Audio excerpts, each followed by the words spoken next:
নবী সাল্লাল্লাহু আলাইহি ওয়াসাল্লাম মসজিদে নববীতে বসে যুদ্ধের জন্য নাম নিচ্ছিলেন।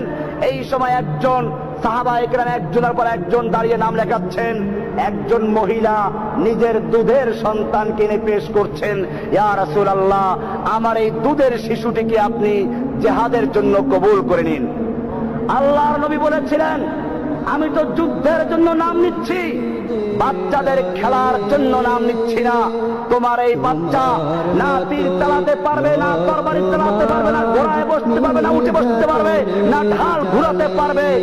ওই মহিলা তখন বলেছিল, ইয়া রাসূলুল্লাহ, আমিও জানি আমার এই দুধের শিশু তীর চালাতে পারবে না, আমার এই দুধের শিশু তরবারি চালাতে পারবে না, আমার এই দুধের শিশু ঘোড়ায় বসতে পারবে না, আমার এই দুধের শিশু ঢাল ঘুরাতে পারবে না। কিন্তু আমি জানি এই আমার শিশু ঢাল হতেও তো পারবে।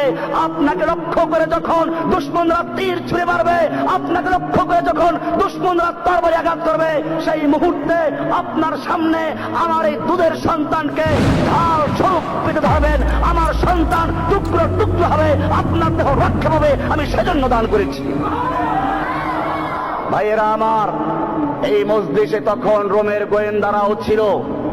সেই গোয়েন্দারা গিয়ে রোম সম্রাটকে বলল, খবরদার, মুসলমানদের সঙ্গে যুদ্ধ করে বিজয় লাভ করার স্বপ্ন দেখো না।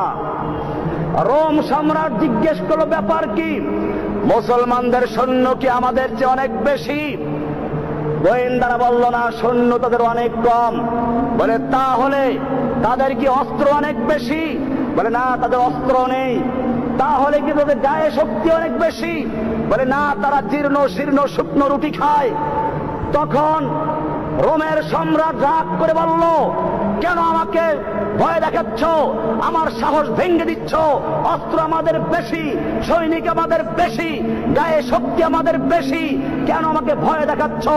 রোমের গোয়েন্দারা বলেছিল, সম্রাট জাহাপনা, অস্ত্র তোমার বেশি হতে পারে, তোমার সৈন্য সংখ্যা বেশি হতে পারে, শক্তি তোমাদের গায়ে বেশি হতে পারে, কিন্তু জেনে রাখো, তোমার সৈনিকদের কাছে সুন্দরী নারী আর যুবতী যত বেশি প্রিয়, আর মদের পেলা যত বেশি প্রিয়, মুহাম্মাদের সৈনিকদের কাছে আল্লাহ রাস্তায় জীবন দেওয়া তার চেয়ে বেশি প্রিয়।